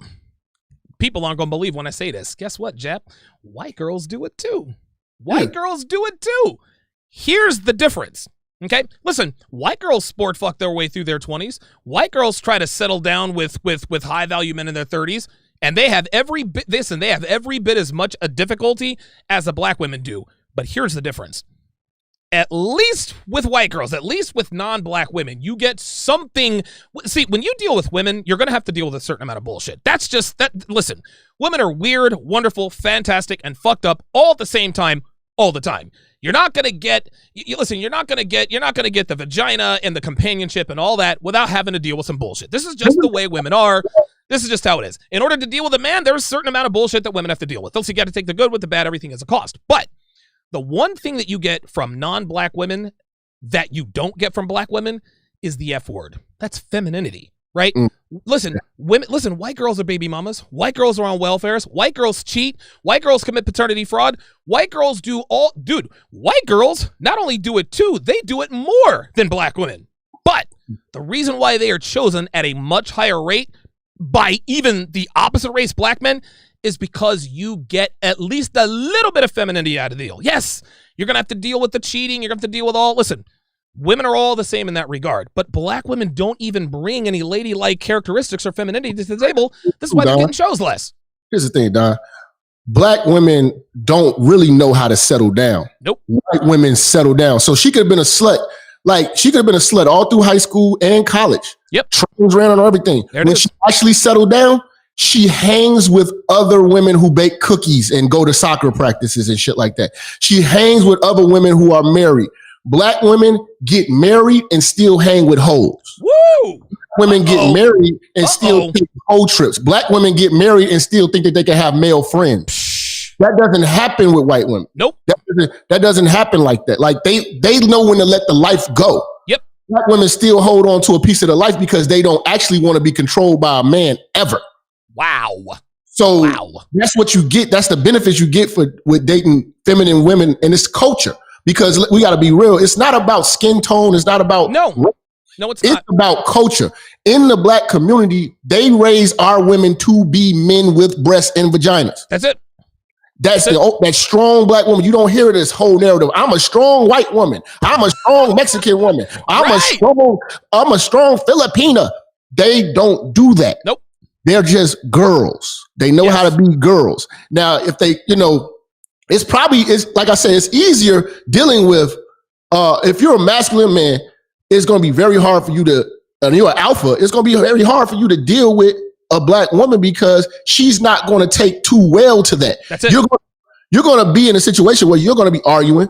You're going to be damn near ready to fist fight, and she will fist fight you. Yes, she will. Because she, like, I'm in the streets all the time. I see fearlessness. Wow. Fearless. If you can take the confidence that black women, they're confident losers and they're fearless. They will walk up on the bouncer and call him a bitch. Check this out, Jep. Here's another difference. The more masculinity you show non-black women, the more femininity they display. If you reach down, you grab your Y chromosome, put a little bit of bass in your voice, hey, cut that shit out. 8 times out of 10, they'll heed. With black women, Jap, the more masculinity you show, the more masculinity they show. Yeah. Like, it's unbelievable. It's unbelievable. Yeah, they're trying to outman you. Yes. Yes. And it's always a competition. It's not peace. And this is the thing. Like, if black women, I know black women mad because I beat up on them every day. Listen.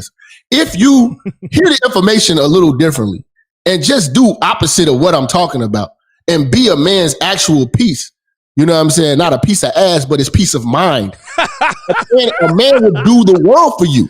Right. A man would do the world for you. Like you got Devin. Devin goes hard for you, you go even harder for her. Yeah. She makes it worth it.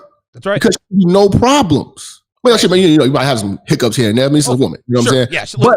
Listen, Devin's worst crime is that she gets on my nerves. All right, I can deal with that. That's a girl. You know what I said? Like, even with my girl, I had to tell her, I was like, you know what?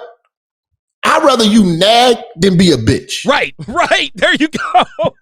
I'd rather you cry and whine than be a bitch. Oh, my God, yes. So I got to pick and choose. Right. You know what I'm saying? I'd rather that than, this mouthy motherfucker just, investigating me and, you know what I'm saying? Just look, Devin is a whiner and she's a complainer. And every once in a while, I got to tell her to stop. But you know what? I'm like, you know what? She puts in work. All right, go ahead. What you got? Okay. All right. That's enough. It's girl shit. And I could accept that. There you go. And that comes from, I'm the woman I have outside of my race.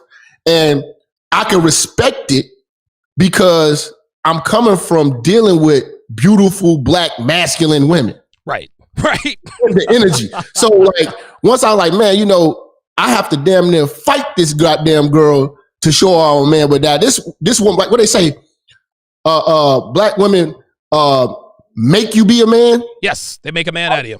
White women let you be a man. Ooh, wow. You know and again, that's the difference. Is that like white girls? And here's another thing that we're not. That's funny. We call them black women. We don't call them black girls. You want to know why? Because girls just sounds more feminine. Right? Yeah. We don't call them, sometimes we call them white women, but when we're talking about white girls in comparison to black women, it's always black women and white girls. That is a big, big difference as far as I'm concerned in their femininity. Let's talk a little, I'm going to play a little bit more of this video and then we'll round third and head for home. All right, here we go. No matter if they're like starting at 24, and it's not necessarily the case with my black female counterpart. See, she said, my white friends have the ring, my black female counterparts don't. Go ahead, Donovan. I agree with Ashley. Listen. I think that while what you guys are saying are true in terms of, where the priorities are different, I think at the same time, it is disproportionate, like in terms of, let's be real, the rate in which black women engage in long-term relationships, as well as convert that over into marriage. And it has a lot to do with other things on a deeper level, right? Like, so there are a lot of statistics, a lot of research behind on a scale from white women to Asian women, African American women, Caribbean, black, whatever you want. Preach, Donovan.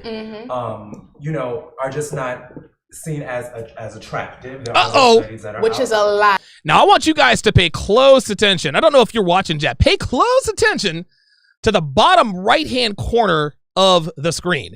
This woman is getting visibly upset. She hated it. Dude, she hates it because the other Donovan is speaking facts. That's what I tell people. I said, hey, black women hate two things, the truth and water. You cannot splash water on them. They will not get wet. Nope. And not hit them with the truth. Those two things right there will That's a wrap. That's a wrap. Listen to the bullshit that comes out of this woman's mouth. You guys are not going to believe this. Listen to this. All right.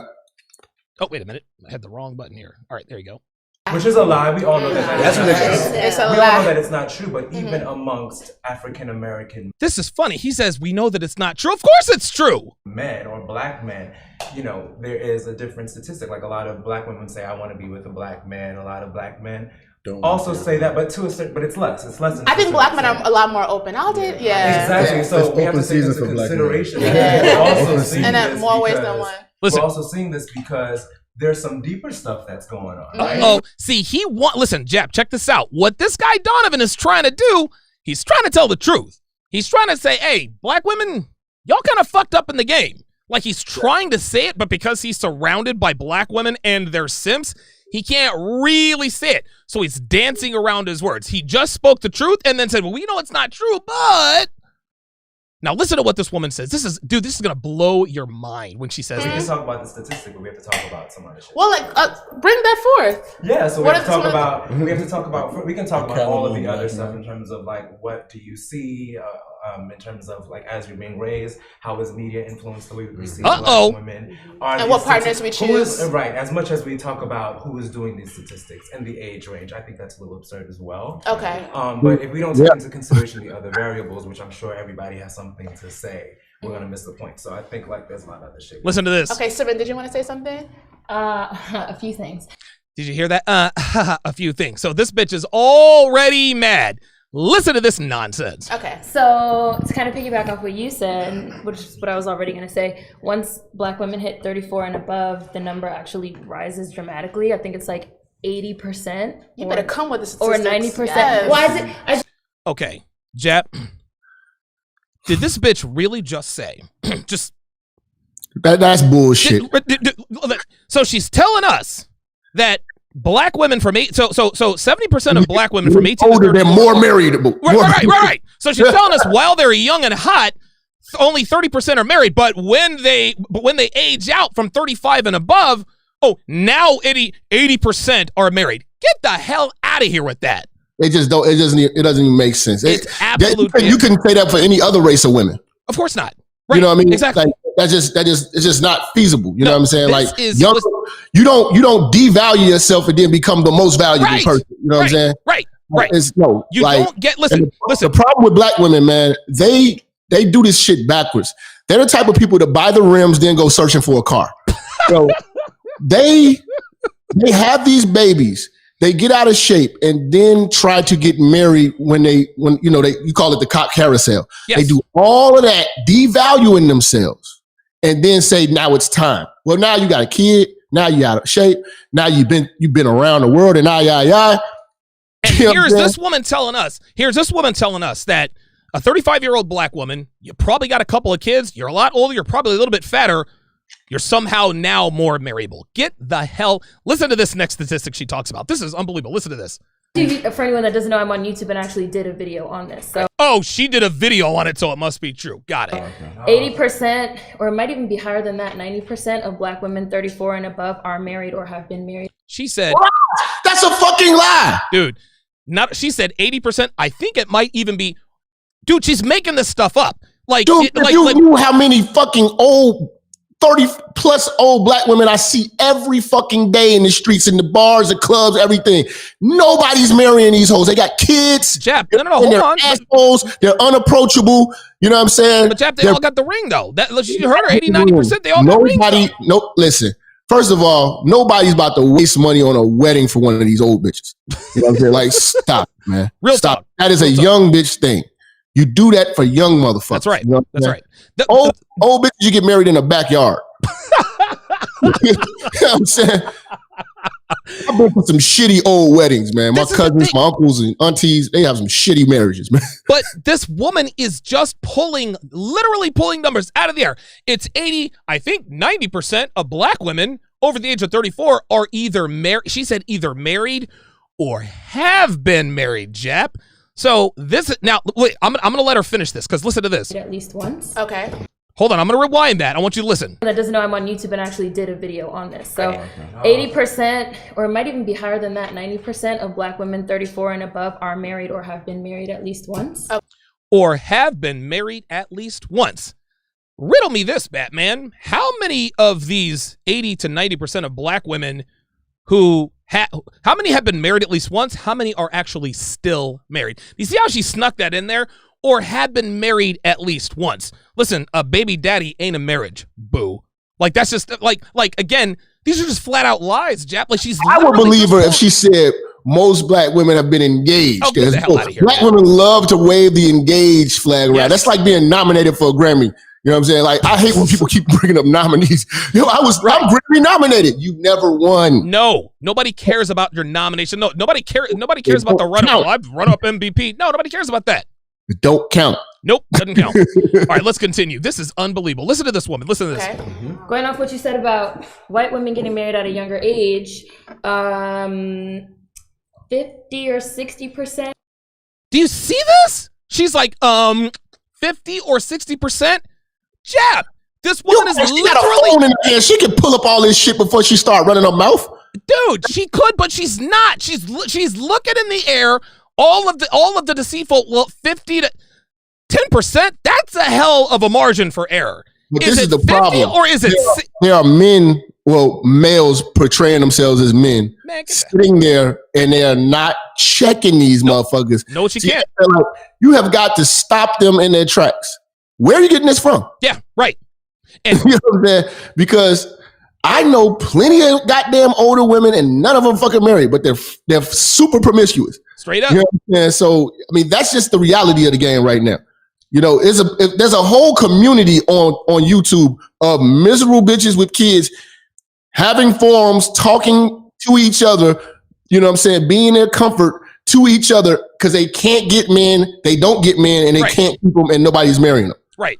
But then they want to talk about 80 to 90% of black women over the age of 34. If that was the case, the black community would be better. Not only that, Jap, if that were the case, why are we having this discussion? The discussion is, why are black women single? If this were all untrue. There's not one married bitch in that room. Unbelievable. Dude, the reason they're having this discussion is because it's true. So look at this one. She says 50, 60%. She's literally making stuff up. Literally making stuff up. Of first marriages that when you get married before 25 end in divorce. So people are getting married younger, but they have a higher chance of divorcing when you get married below 30. Like, there's a much higher chance. Now this woman wants us to believe that when you get married young, there's a higher chance of divorce, as if to imply that the longer you wait to get married, the more successful your marriage is going to be. And that's the strategy that they got from their mothers. That's it. Grandmothers. That's it. Yep. And their aunties and shit like that. And that's why it doesn't work. Marriage, like I tell people, marriage is for young people and broke people. The reason why I probably won't get married is because I'm getting money. That's right. I can't see the value, and I can't build with a bitch. I'm already built. Yeah, right. And I'm older. It would have to be with a younger woman. And an older woman, you know, like I said, she's been through everything. She's been on trips. Nothing can impress her. She's lived. There's no magic in her. You know what I'm saying? Not only that, there's nothing you can do. See, this is the thing about a woman. She's traveled around the world. Maybe she's been a sugar baby. There is nothing that you can do or be to impress these bitches, right? Like, they've been there, done that. You drive a Porsche. You drive a Porsche Carrera. Had two boyfriends that had a Porsche Carrera. Oh, we're gonna take an Alaskan cruise. Yeah, that was nice, but I took a cruise in the Caribbean. Exactly. Nothing impresses them. Nothing impresses them. You're basically signing up to be on the end of trying to satisfy the unsatisfiable. And then here's another thing with her. You know, she's had kids. Yep. You know, she's done monumental things with other men. So, for instance, you will never get the love that the baby daddy got. No. You'll never get her banging on your door, crying on the steps. Please, just answer the phone. You're not going to get that unconditional love that she once gave those niggas before. Nope. You're getting a different, shielded, guarded love. Yes. So you're getting a bitterness from an old bitch, and then you're getting a man who's already built, who doesn't see the value of you anymore. You know what I'm saying? That's why we have, us as men, especially, you know, type of men we would have to get younger. You know what I'm saying? Because that would be the only way that we would get more bang for our buck. Right. There you go. In that regard. The things that we do would be more appreciated from a young woman. It's not going to be appreciated from an old woman. Old woman's going to have an expectation. Been there, done that. You can't mold the mind of an older woman as well. Nope. Older woman is setting her ways. A woman who's 30 is going to be who she's going to be till she dies. That's right. That's exactly right. She's never changing. Nope. You cannot change a 30-year-old woman. If she's not good for you at 30 right now, then she's a no good woman. Nope. You cannot fix a 30-year-old woman. A 22, 23-year-old, 24. You got a chance. You got a chance because she ain't had enough. You know what I'm saying? Her pussy still smell like pee. You know what I'm saying? So you can still hit her with some game. Right. But this old motherfucker, no. That's a wrap. That's a wrap. That's gonna do it for now. I think Jap and I we're gonna do this. We're gonna do this twice a week. I want to do it on Wednesday so we can call this White Girl Wednesdays. But what I'm gonna do is I'm gonna do about an hour and a half show. I'm gonna have Jap on for 20-30 minutes like tonight. He's gonna jump in, drop bombs, and then jump out. I'm gonna have him twice a week. Jap, listen, man, thank you for making time for us tonight. And what is this, Wednesday, dude? Yeah. Listen, let's do this again on Friday night, man. Let me know, man. I got you, man. Appreciate you having me on, big dog. Minister Jap in the house. Bless him. Make y'all go to my channel, subscribe to Minister Jap. Hold on. Tell them where to find you. Yes, sorry about that. On YouTube, type in Minister Jap. You know what I'm saying? I just dropped a video today about Kamala Harris that's off the chain. Kush, Curry, and COVID. You know what I'm saying? So it's dope. We were talking about the inauguration, man. We had a good time, man. All of Jap's not safe for YouTube stuff, go to Patreon, guys. Patreon. Yes. He's not acting a fool on YouTube anymore. He's going to do that. He's going to do that on Patreon. Yes, sir. Jap, I appreciate it, man. Take care. Man, it's always a pleasure, bro. Absolutely. Minister Jap in the house. Minister Jap has actually taken, he's actually going to be rebranding himself. He not really rebranding himself. He's just kind of doing some content rearrangement just to kind of clean things up a little bit. He is actually doing exactly what I did over a period of time. And so, pardon me. And so yeah, that's what he's working on. Listen, Jap is a supremely gifted individual, and he's going to take this. Not that he never took this seriously before, but him and I have made the same missteps, right?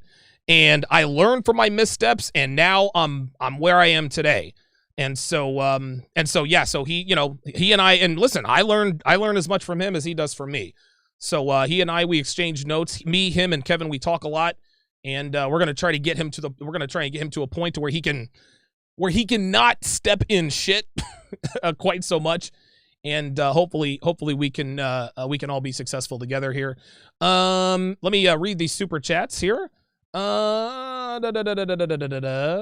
me a second. Wow, you guys are whoa, wow, look at this. Holy moly. Oh, you guys are, man, oh man. Okay, so super chat's coming in hot and heavy. Dr. Thunder, $5, paying my respects. By the way, starting this weekend, I'm actually going to be doing a sort of a focus group. I'm going to be teaming up with a number of aspiring content creators. Chris Von Erich is one of them. Dr. Thunder, 305 Writer. Oh man, there are a couple more. Anyway, I think it's like a group of 7 or 8 content creators. And what I'm going to do is I'm going to feature all of them. I'm going to give them a 10 or 15 minute spot on my show every week. And then of course, every Saturday, we're going to have like a 1-hour Zoom call to discuss how to grow their channel. That's going to be my project for this year, is to help guys who, want to grow their channels. And I don't mind helping guys out. I don't want anything from them. These guys are good dudes, and I'm just trying to help them to build a following. Of course, I have made every mistake conceivable, yet I have still managed to build all of this. And so I'm going to use, I'm going to try to impart my wisdom and, use my platform to sort of help those guys out a little bit. And so, yeah, that's what I'm going to be doing here the next year and a half or so. Beastly Nerd with the $5 super chat says, side chicks everywhere are celebrating because of the new VP is living proof that you too can sleep your way to the top. Shout out to Mayor Willie Brown. Ed Lattimore, $10 super chat says, Minister Jap is like the Boondocks meet the Manosphere. This dude drops red pill knowledge with a street twist, and it's funny as hell. Listen, this is why I made Jap a part of the 7, dude. And yes, by the way, you are seeing 6 different camera angles on your screen. That's that next level production we're talking about here. I'm going to have to get that anti-shine makeup because I am extremely glistening. Ooh, boy, I'm really shiny on the screen, aren't I? I am extra shiny. That's all right. That's all right. But yeah, Ed Lattimore is 100% right. Love Minister Jap, man. He is absolutely the man. Ozzy, $5 says entrepreneurship and education didn't force them to be single. The Black Queen submits to her job, the system being social and debt. Right. You can't serve two gods. Can't serve two gods. King Life, $10 says Black women would reject Jesus for not having 6 figures, being 6 foot, and Lord knows if the son of the Lord don't get over 6 inches, they're going to go to Satan for a ride. I would agree. Ozzy, another $5 says the reason why women of other races and without education marry more is because they submit to a higher and similar value man. I agree. James Young, $20 says Japa is right on the water. I have a coworker who always complains when it rains. Also, Black women know Donovan is right. Bullring can't handle the truth. Yeah, absolutely. Benny B, $5 said, I thought she didn't trust statistics. Now they're okay. Exactly. So at the beginning, they're like, well, there's a statistic that says 70% of Black women are single. But is that a myth? But now this chick literally pulling statistics out of the air. Come with the statistics, girl. Pfft, statistics ain't real life, ho. Sorry. James Young, $5 super chat says married to themselves, maybe? Yeah, right. Listen, Lord Sinister 707, $10 says, where the hell did she get those statistics? I want a source or something because that sounds like bias all up and down. These are just lies. Literally pulling. Listen, let's pull this up again. I'm going to get back to the super chats, but let's pull this up again. Look at this. This is unbelievable. When you get married before 25, end in divorce. So people are getting married younger, but they have 50 or 60% married or have been married at least once. Okay. Going off what you said about white women getting married at Going off what you said, like she's right, like she's just dropping the mic. Younger age. Yeah. Does that look like someone who is actually quoting a real statistic or someone just making shit up to win an argument? Something that women of all races tend to do. Well, there's a statistic. Well, listen, 90% of Black women are married to high-value Black men. Fuck out of here with that. Go wash her hair. She looks dirty, to be honest with you. Yeah, I'm hurling insults. I don't give a damn. James Young, $5 says her eye movements are telling you that she's lying. Age of Machines, $10 says just check out the data at census.gov website that's got data, tables, the whole 9 yards. I hate how she pulls the numbers out of nowhere when info is available. Big mama wannabes like her mess up everything. The goddamn bacon, 243 says I'd like to get my content out there too sometime. I got to know you for a little bit longer than the first time I saw you. Appreciate that. Appreciate the super chat. So like I said, guys, it's been, and by the way, I keep an Altoids can of baby powder next to my Magic Trackpad because it gets so moist. I don't know if I'm not one that has, I guess my hands do have a lot of moisture. So anytime I'm moving my cursor around and my hands got a little bit of moisture in them, it's very hard to navigate them out. So if you guys will see me dip my fingers into the powder so I can, and I switch them all the time just to make sure it's nice and slick. That's just something I have to do. So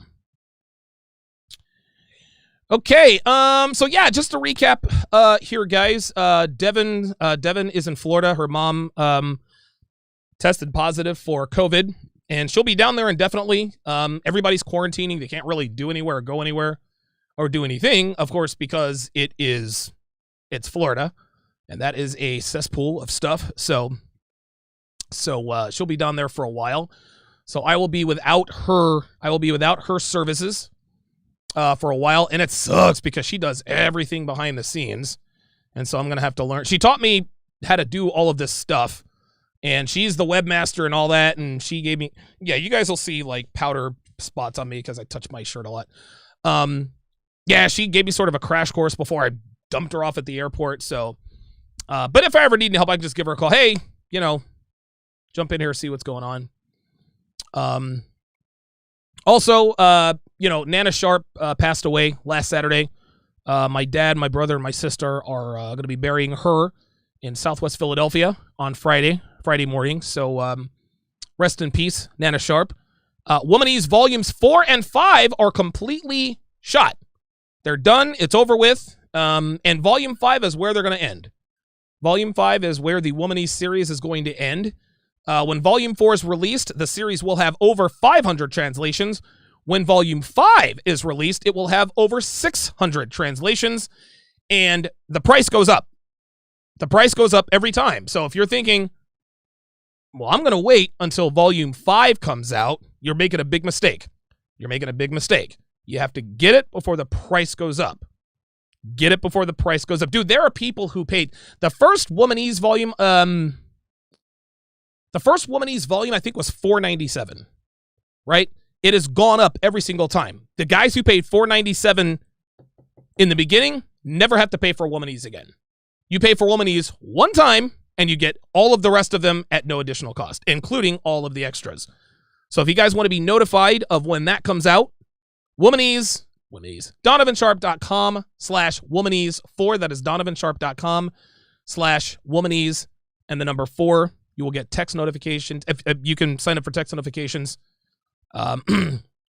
Text. I forgot what. I'll let you guys know what the text is for that. But at any rate, that is going to do it for this edition of TSR Primetime. My thanks to all of you for joining in. I appreciate all of your super chats. Shout out to my Sharpe stream dogs. I will see you guys tomorrow at around the same time. Thanks for watching, guys. We'll see you next time.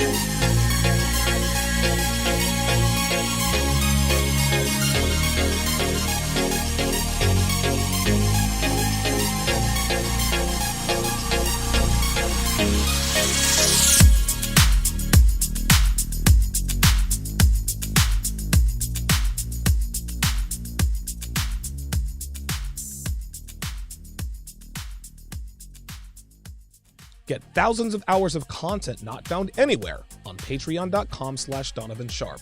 Link in description.